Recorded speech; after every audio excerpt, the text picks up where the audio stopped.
விவாகரத்து வதந்தி த்ரிஷாவை பத்தி பேசுறது வதந்தின்னு நம்பிட்டு இருந்த எல்லாருக்கும் இதுதான் உண்மைங்கிற மாதிரி விஜய் அவரும் த்ரிஷா அவரும் சேர்ந்து திருமணத்துல கலந்துகிட்ட இந்த நிகழ்வு ரொம்ப பெரிய கோவத்தை ஏற்படுத்தி இருக்கு.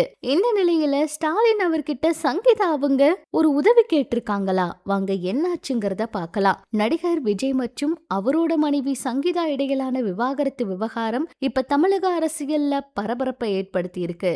இந்த நிலையில நடிகர் விஜய் அவரை பத்தி அரசியல் நோக்கத்துக்காக பல விஷயங்கள் பண்றாங்க.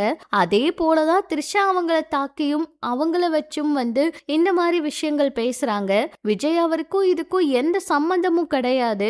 ஆனா இது எல்லாமே வதந்தியா தான் இருக்கும்னு நம்பிட்டு இருந்த தொண்டர்களுக்கு இதுதான் உண்மைன்னு விஜய் அவரு நிரூபிச்சிட்டாரு. ஒரு பக்கம் நாங்க எல்லாரும் கட்சிக்காக இவ்வளவு கஷ்டப்பட்டு பாடுபட்டு இருக்கோம், எந்த ஒரு ஓட்டும் கிடைக்காத மாதிரி பண்றதுக்கு நீங்க எல்லா வேலைகளும் பண்றீங்கன்னு விஜய் அவரையே இப்ப விமர்சிக்க ஆரம்பிச்சுட்டாங்க. அந்த வகையில சங்கீதா அவங்க இதுக்கு முன்னாடி பாத்தீங்கன்னா குடும்ப பிரச்சனை தொடர்பா தமிழக முதலமைச்சர் மு.க. ஸ்டாலின் அவங்களுடைய குடும்பத்தினர்கிட்ட உதவி கேட்டிருக்காங்களாம். இது குறித்து பேசின அரசியல் விமர்சகர் திருச்சி சூர்யா, சங்கீதா முதலமைச்சர் குடும்பத்துக்கு நெருக்கமான ஒரு நபரை தொடர்பு கொண்டு பேசியிருக்காங்க. விஜய் அவருடைய அரசியல்ல தனிப்பட்ட புகார்கள் எல்லாமே நிறைய இருக்கு.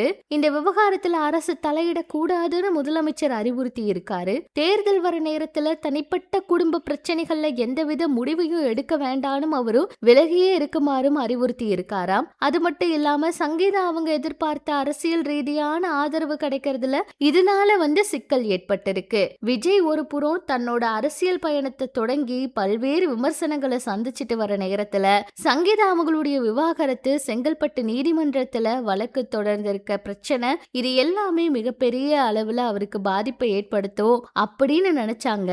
ஆனா ஒரு பக்கம் விஜய் அவருக்கு இது எல்லாமே அரசியலுக்காக நிறைய பேர் செய்யறாங்கன்னு ஒரு பக்கம் மறைமுகமான ஆதரவுகள் இருந்துச்சு. ஆனா இப்ப அந்த ஆதரவையும் விஜய் அவருக்கு எடுத்துட்டாரு அப்படிங்கிற மாதிரிதான் ரசிகர்கள் தொண்டர்கள் எல்லாருமே பதிவிடுறாங்க.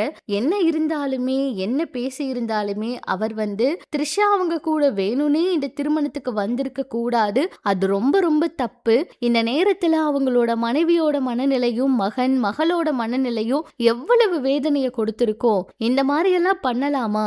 இவ்வளவு நாளா வாழ்ந்த ஒருத்தவங்க முன்னாடி இன்னொருத்தவங்களை அந்த இடத்துல வச்சு அவங்கள பொதுவெளியில அழைச்சிட்டு போறது எவ்வளவு கொடுமையான விஷயம். இதே மாதிரிதான் ஜெயம் ரவி அவர் இதுக்கு முன்னாடி பண்ணாரு. இப்ப விஜய் அவர் அதவே ஃபாலோ பண்ணிட்டு இருக்காரா? இப்பெல்லாம் இந்த மாதிரி விஷயங்களுக்கு ஆதரவு கொடுத்துட்டு இருக்கோமா நாம அப்படிங்கிற மாதிரி கேள்விகளும் கேட்க தோணுது. என்ன நடக்க போகுது? இந்த விஷயத்துக்கு விஜய் அவர் என்ன பதில் கொடுக்க போறாரு அப்படிங்கறதெல்லாம் பொறுத்திருந்து பார்க்கலாம். இது பற்றி உங்களோட கருத்து என்னவோ அதையும் சொல்லுங்க.